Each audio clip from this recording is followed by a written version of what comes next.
Hello friends, welcome to alpha learning.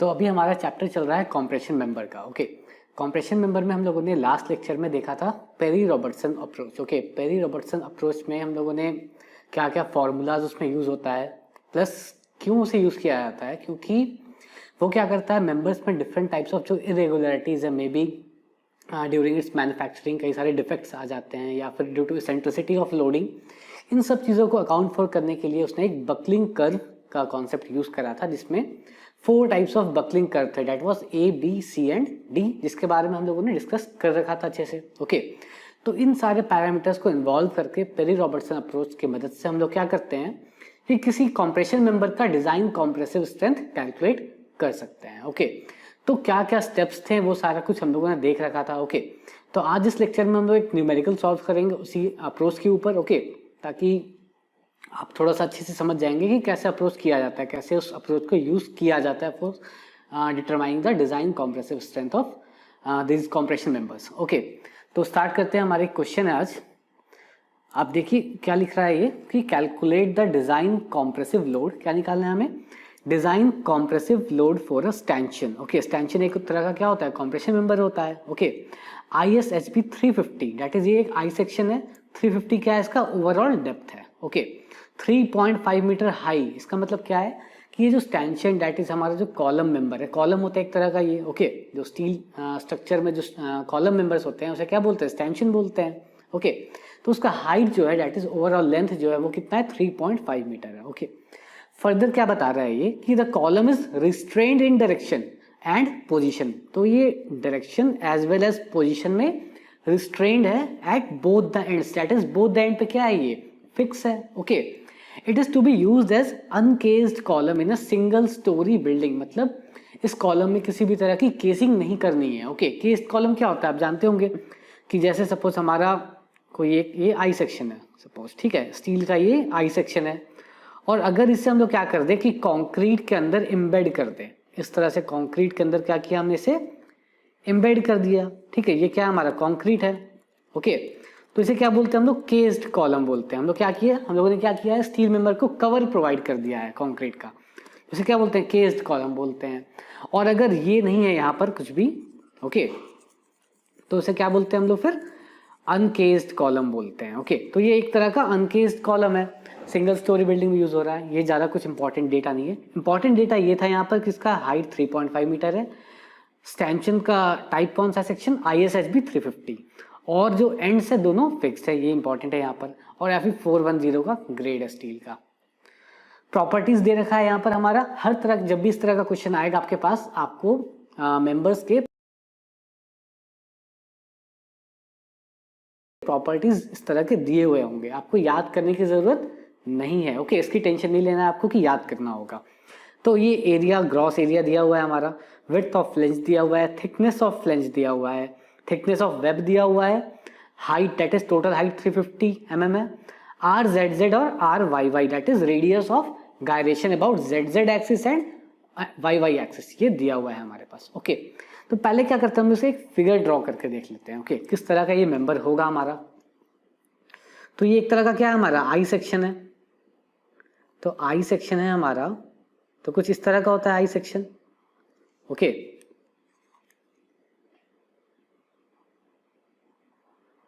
इस तरह का क्या होता है हमारा? आई सेक्शन होता है।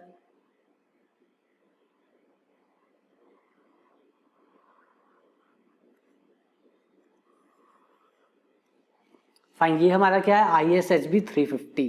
350 मतलब इसका टोटल हाइट जो है यहां से यहां तक, ये कितना है? 350 mm। फाइन, ये क्या है हमारा? 350 mm है। देन और क्या क्या क्या रखा है? पहले एक्सिस इसकी बना लेते हैं हम लोग। तो ये एक एक्सिस होगा हमारा, एक्सिस ऑफ सिमेट्री। ओके, और दूसरा एक्सिस ऑफ सिमेट्री क्या होगा? कुछ इस तरह से होगा। ओके, वर्टिकल वाले को हम लोग क्या बनाते हैं? YY एक्सिस बनाते हैं, और जो हमारा हॉरिजॉन्टल होता है क्या बनाते हैं हम लोग? ZZ एक्सिस बनाते हैं। फाइन, यहां तक क्लियर है बिल्कुल आपको? ये हमारा क्या? थिकनेस ऑफ वेब है, TW। ये जो हमारा यहां से यहां तक होगा ये क्या होगा हमारा? विड्थ ऑफ फ्लेंज होगा, जो कि गिवन है। उसी तरह से ये जो विड्थ होगा ये क्या होगा हमारा? थिकनेस ऑफ फ्लेंज होगा।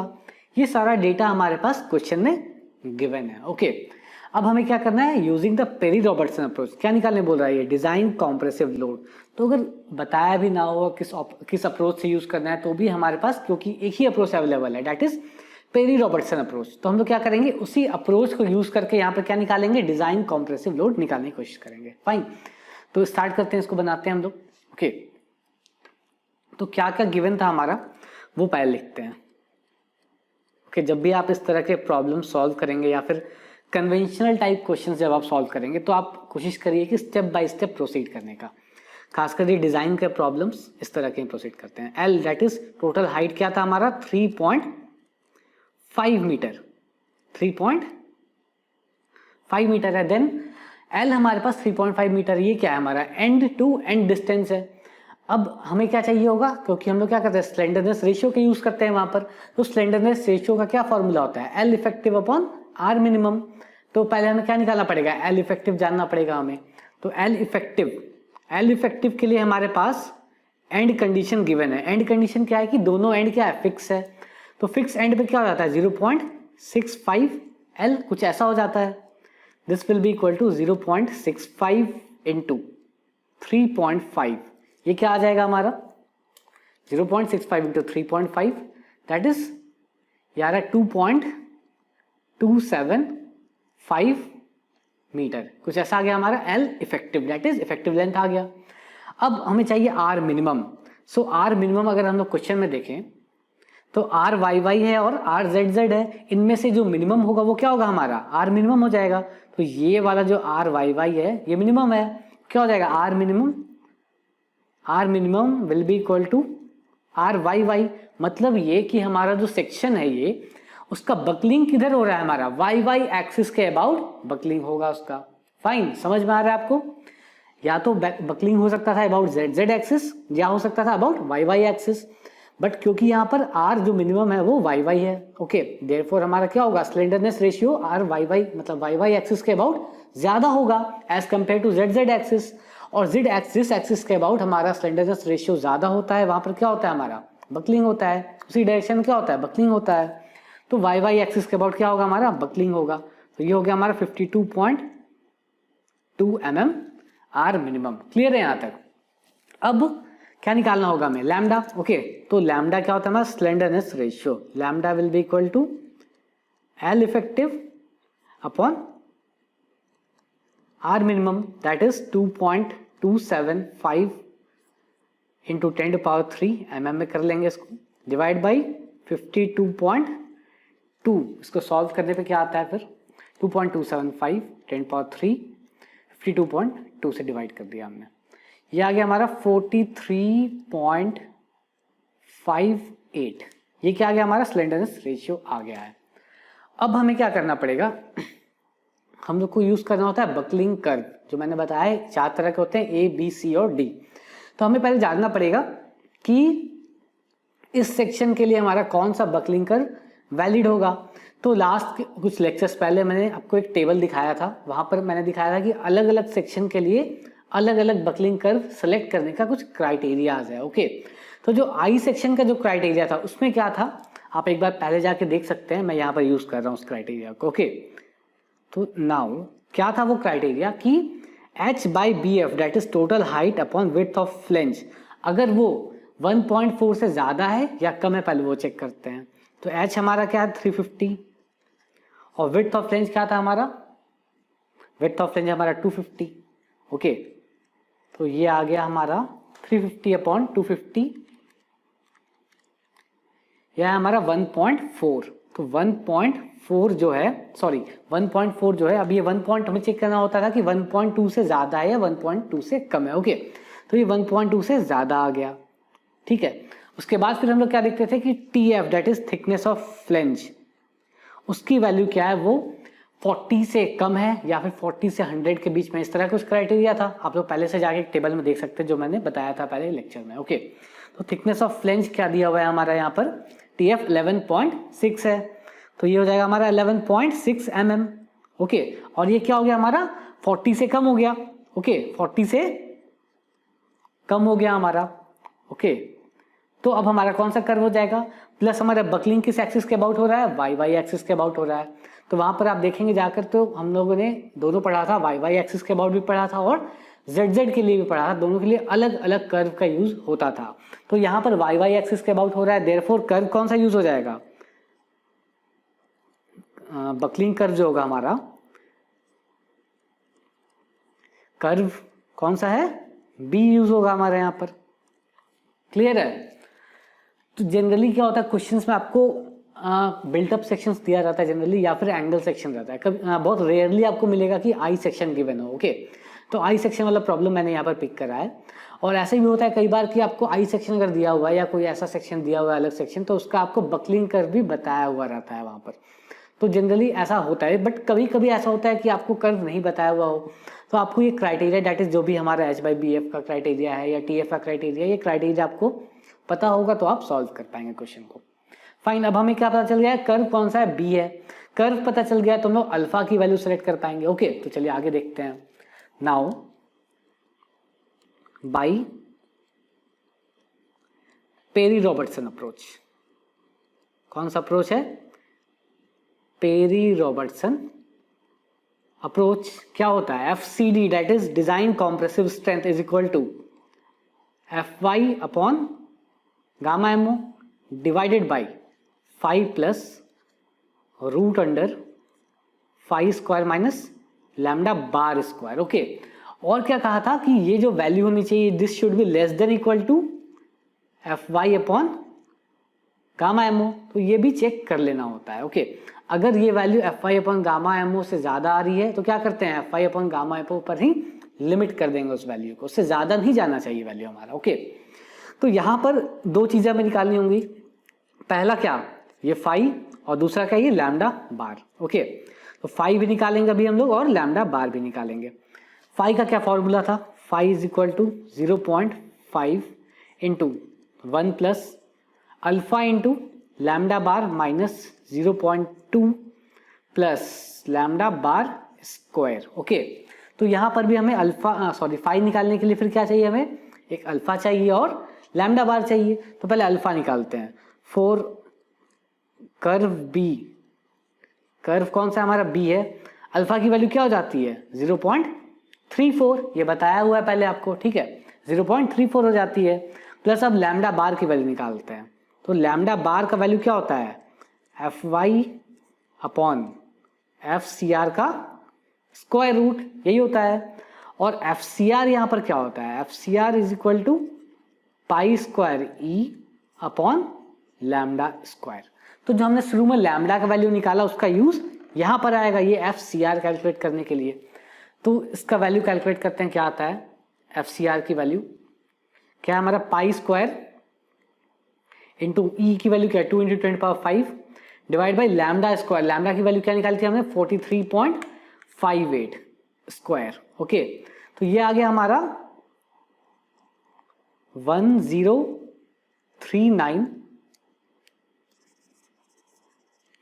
चलिए इसको लिख लेता हूं मैं, क्या हो रहा है, FCR will be equal to pi square into 2 into 10⁵ upon 43.58 square. Solve करने पे क्या आ रहा है, 1039.33 MPa। ओके, ये क्या आ गया हमारा FCR आ गया। अब FCR मिल गया तो हम लोग क्या निकाल सकते हैं, लैम्डा बार निकाल सकते हैं, that is non dimensional slenderness ratio बोलते हैं लैम्डा बार को। ओके, तो Fy अपॉन FCR, Fy की वैल्यू क्या है 250, FCR की वैल्यू क्या है 1039.33, इसका क्या हो जाएगा स्क्वायर रूट, इसको सॉल्व कर लेंगे अब हम लोग। ओके, 250 अपॉन 1039.33, वैल्यू आ रही है हमारी 0.49। अब यहाँ पर मैंने आपको एक क्राइटेरिया बताया था, क्या यहाँ पर क्या बताया था कि लैम्डा बार की वैल्यू 0.2 से ज्यादा ही होनी चाहिए, कम नहीं होनी चाहिए। ओके, सो ये वैल्यू क्या है 0.2 से ज्यादा है, देयरफॉर ओके, अगर ये वैल्यू 0.2 से कम आती तो क्या करते हैं हम लोग, इसकी वैल्यू 0.2 ले लेते हैं, मतलब कम नहीं लेनी होती है, ठीक है, ज्यादा है तो ले लेंगे बट कम नहीं लेना है। फाइन, अब फाई की वैल्यू निकाल लेते हैं। अब तो फाई निकल जाएगा हमारा 0.5 इंटू 1 प्लस अल्फा, अल्फा की वैल्यू क्या आई है 0.34, देन 0.49 लैम्डा बार की वैल्यू आई है, lambda bar minus 0.2 plus 0.49 square. अब आप बोलेंगे कि हम लोग लैम्डा बार की वैल्यू 0.2 पर लिमिट अगर इसके कम वैल्यू अगर ले लेंगे तो क्या हो जाएगा, तो ये देखिए यहाँ पर आप देखेंगे तो क्या हो जाएगा, ये नेगेटिव आ जाएगा। जहाँ ये नेगेटिव आया तो ये वैल्यू हमारा फाई का वैल्यू गड़बड़ आ जाएगा फिर। ओके, तो ये वैल्यू कभी भी नेगेटिव नहीं होनी चाहिए। ओके, प्लस मैंने एक ग्राफिकल अप्रोच जो शुरू में बताया था आपको बकलिंग के लिए, वहां पर भी मैंने डिस्कस करा था कि लैम्डा बार की वैल्यू 0.2 से ज्यादा ही होनी चाहिए लॉन्ग कॉलम के लिए। ओके, अदरवाइज हमारा कौन सा होता है फिर, जो शॉर्ट कॉलम वाला फेल्यूर था हमारा उसको फॉलो करने लगेगा। बट यहाँ पर हम लोग शॉर्ट कॉलम का फेल्यूर को नहीं डिस्कस करते हैं। ओके, तो ये हो गया हमारा फाई की वैल्यू जब निकालेंगे तो 0.5 into 1 plus 0.34 into 0.49 minus 0.2 plus 0.49 square. Okay, तो ये आ रहा है हमारा 0.669, 0.669 यहां तक आ गया आपका। फाई का वैल्यू हमारा निकल चुका है। अब रेस्ट, अब क्या बच गया हमारा, लैम्डा बार निकल चुका है, फाई निकल चुका है, तो क्या निकालेंगे हम लोग, FCD। देयरफॉर FCD का वैल्यू क्या था, Fy upon gamma MO that is 250 upon 1.1 divided by 0.669 that is phi का वैल्यू प्लस रूट अंडर 0.669 का स्क्वायर माइनस 0.49 दैट इज 0.49 का स्क्वायर। ओके, जो हमारा लैम्डा बार का वैल्यू, इसका रूट कर दिया हमने, और ये वैल्यू हमारा Fy अपॉन गामा एमओ से कम होना चाहिए। ओके, तो इसका वैल्यू पहले कैलकुलेट करते हैं, क्या आता है 250 divide by 1.1 upon 0.669 plus root under 0.669 square minus 0.49 square, ये आ गया हमारा 202.114। ओके, क्या आ गया हमारा FCD की वैल्यू क्या आ गई 202.114 MPa। ओके, अब चेक करते हैं कि ये Fy अपॉन गामा एमओ से छोटा है या नहीं, चेक करते हैं अलग से। तो Fy अपॉन गामा एमओ का वैल्यू क्या आ जाएगा 250 अपॉन 1.1, इसकी वैल्यू क्या आती है 250 अपॉन 1.1, ये आ गया हमारा 227.27 MPa। ओके, सो ये जो है हमारा this is less than Fy upon gamma MO. Okay, therefore okay, मतलब हमारा सही है, यहां तक हम लोगों ने जो भी करा है वो सही करा है। अभी ये क्या निकला हमारा, स्ट्रेस निकला है, हमें निकालना क्या है, कॉम्प्रेसिव लोड निकालना है। ओके, यहां पर आके नहीं छोड़ना है, अभी आगे एंड तक लेके जाना है। क्या करना है, सो डिजाइन कॉम्प्रेसिव लोड या स्ट्रेंथ जिसको बोल सकते हैं, या फिर कह लीजिए आप स्ट्रेंथ।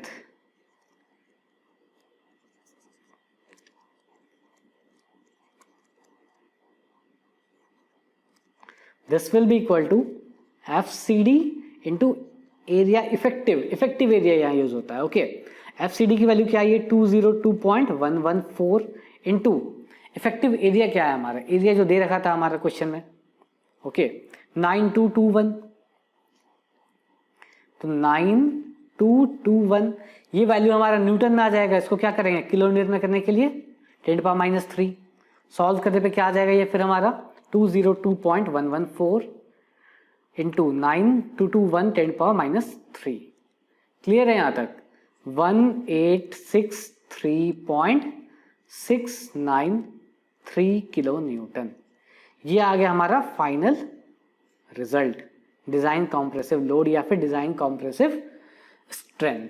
ठीक है, इस तरह से हम लोग क्या कर रहे हैं, पेरी रॉबर्टसन अप्रोच को यूज कर रहे हैं। उसके जो भी स्टेप्स हमने पढ़े, जो भी फॉर्मूलाज पढ़ा हम लोगों ने, इस तरह से यूज करते हैं। ओके, तो आप इस तरह से क्वेश्चंस को सॉल्व करिए, इसको फिर से आप एक बार फिर से खुद से बनाए कोशिश कीजिए। आप स्टेप्स को सीखेंगे कि किस तरह से वेरियस स्टेप्स को फॉलो किया जाता है, स्टेप बाय स्टेप कैसे अप्रोच किया जाता है, वो आप लोग यहाँ से सीखेंगे। ओके, चलिए ये हो गया क्वेश्चन हमारा सॉल्व। ओके, अब आप एक काम और कर सकते हैं कि क्या होता है, कई बार आपको क्या रहेगा कि क्वेश्चन में आपको टेबल दिया रहता है। क्या टेबल दिया रहता है कि लैम्डा और एक्साई मैंने बताया था, क्या बताया था कि FCD क्या होता है, FCD इज इक्वल टू एक्साई into F Y upon gamma M ओ।